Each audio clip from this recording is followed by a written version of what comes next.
apalagi kedua belah pihak tidak anak-anak ya, di bawah umur, udah JJ masih waras seperti ini. Kakak pintar banget sih Kak sekarang Kak. Cakap secara hukum betul. Jadi ada dewasa ya. Jadi yang kedua adalah cakap secara hukum, udah dewasa. Jadi tidak diintervensi siapapun. MM sama RG memang kemauannya sendiri untuk mengikatkan diri. Yang ketiga ada objeknya. Objek yang dibicarakan apa? Skincare ya Kak? Skincare-nya kan jelas tuh ada.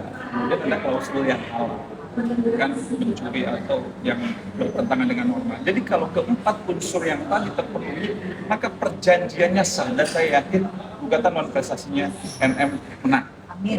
Kalau memang ada, jelas. Oke, tapi kan ini ada pihak-pihak dari pendamping. Oke, turut terduga. Oke, Seperti apa nih? tadi malam saya udah diskusi sama Bang Fahmi. Jadi ini emang strategi yang bagus dari beliau ya. Kenapa? Kemarin itu P21 itu tidak jelas, ngambang. Padahal dari awal nih masa penahanan ini sudah mau habis. Kenapa pada saat injury time malah P21? Ternyata itu betul-betul dilakukan strategi yang jitu oleh Bang Fahmi untuk menggugat Jaksa Agung atau Kapolri. Kenapa ini berkas ini kok lama banget gitu loh? Kalau memang terpenuhi unsurnya cepatlah dipersidangkan gitu loh. Kalau memang enggak cepatlah SP3 gitu. Jadi ada kepastian hukum, enggak menggantung. Kenapa? Udah perpanjangan 2 kali loh extendnya. Polisi jelas di dalam pasal 24 Kitab Undang Hukum Acara Pidana punya kewenangan untuk menahan 20 hari. Kemudian extend 40 hari. Setelah 60 hari selesai, maka polisi punya kewenangan juga nih untuk memohon kepada pengadilan. Maka dia mengajukan ke pengadilan, disetujuilah 30 hari pertama. Ternyata belum terpenuhi juga unsurnya. Harusnya kan kalau udah tidak terpenuhi ya udahlah dia SP3. Dirjen tapi serius sih. Atau karena mungkin Serius? ya ada sesuatu akhirnya dipaksakan lagi, perpanjang lagi mohon pengadilan 30 hari berikutnya. Nah desas-desus ya 30 hari kedua pun masih belum cukup juga. Alhamdulillah Bang Fahmi buat gebrakan baru, turut tergugatnya Jaksa Agung, Kapolri aja langsung, ada apa di kasus ini? Makanya dinaikin P21, P21-nya cepat, supaya naik berkas tahap 2, supaya apa? Supaya cepat dipersidangkan, supaya cepat disidangkan, supaya jangan lama-lama gitu. Karena apa? Kita berpacu dengan waktu pidana ini kan, nggak boleh melebihi batas yang ditentukan oleh undang-undang. Kalau melebihi batas yang ditentukan oleh undang-undang masa penahanan, maka dia harus bebas. Makanya kita lihat nih, dalam proses persidangan nanti ini kan sekarang sudah masuk, tinggal kita nunggu dakwaan kan. Nanti ada, kemarin ada 2 skema yang saya sampaikan. Ada yang disebut dengan putusan bebas dan ada yang disebut dengan putusan lepas. Apa putusan bebas?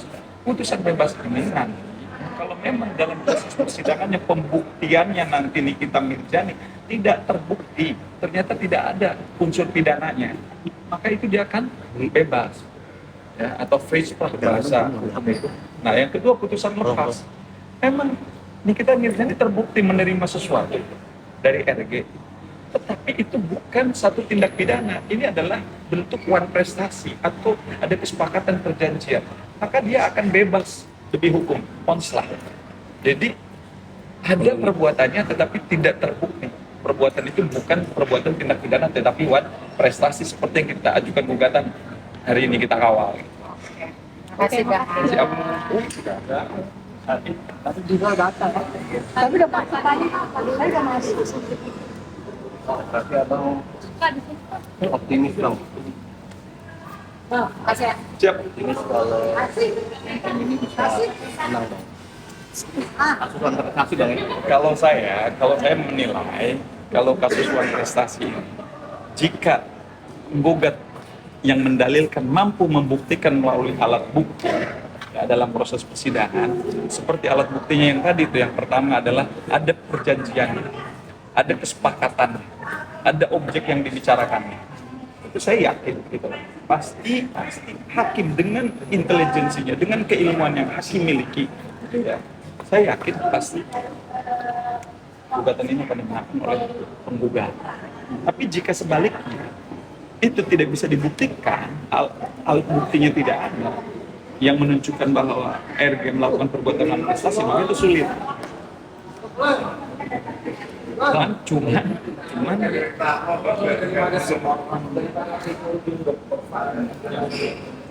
Pendapatan udah pasti dong. Karena kan iya dari mas kan seperti kata Niki kan aku tidak pernah mengenal mereka. Kalau Niki kan mengenal mereka bertahun-tahun ya. Kan kata Niki dia pengangguran, dia ini. Ya berarti pemasukannya dari situ dong. Kan kata Niki nganggur. Nah sekarang benar kata Niki dia tuh ini judul.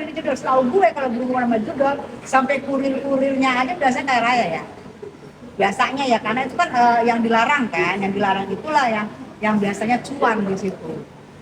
Jadi kita nggak usah heran kalau orang yang flexing cuannya dari mana nih tiba-tiba gini. Nah sekarang yang gue tanya, gue tidak pernah menyebut nama loh. Gue tidak pernah menyebut nama soal judol. Karena gue juga waktu di Kodedi gue masih abu-abu. Cuman gue tahu yang disebut nama itu dan begitu gue pitiin di sosmed gue, langsung gue dihajar ya, dibilang lah gue ODGJ segala macem, ODGJ. Jadi siapa yang menunjukkan kebenaran dibilang ODGJ, dibilang oh saya kira sudah habis sampah, ternyata masih ada sampah sosmed. Itu kata nenek-nenek ODGJ, yang ngomong nenek-nenek pansos. Nah sekarang dikasih nama lagi sama netizen nenek-nenek judol. Oke. Tapi berarti selama ini setiap pembicaraan Niki yang mengatakan kebenaran itu terbukti ya? Ya, karena satu lagi kenapa? Karena dia memang berteman. Dia tahu dong, 5 tahun loh, setahun aja kita berteman kita tahu. Dia tahu 5 tahun. Makanya kenapa menurut gue, kenapa Nikita dikriminalisasi oleh sekelompok? Karena memang untuk menutup mulutnya untuk membungkam. Dia tidak tahu satu mulut Niki dibungkam, mulut Niki lainnya akan tetap berkuar karena ada jejak digital kan. Makanya dia bilang saya pikir sampah sudah nggak ada di sosmed ini. Berarti kita tahu masuknya sampah kemana, udah masuk. Ternyata masih ada sampah. Ada seorang nenek ODGJ. Oke, gue nggak merasa ODGJ, tapi gue pikir sampai ada yang ngomong di salah satu YouTube, dia bilang dia tampilin gue sudah bukan Tessa, tahu saya tidak pernah ngomong siapapun, tidak pernah sebut nama. Kenapa ada yang merasa? Berarti gue satu-satuin, oh berarti sebut gue kemarin itu ya, gitu. Tapi kalau dia sebut gue ODGJ, gue mau bawa dia ke dokter bareng-bareng yang ODGJ lu ke gue, gitu. Setahu gue pasangan Markius sama pasangan Judol cocok. Berarti untuk saat ini orang-orang yang pernah mengenal Niki cukup ketakutan dong.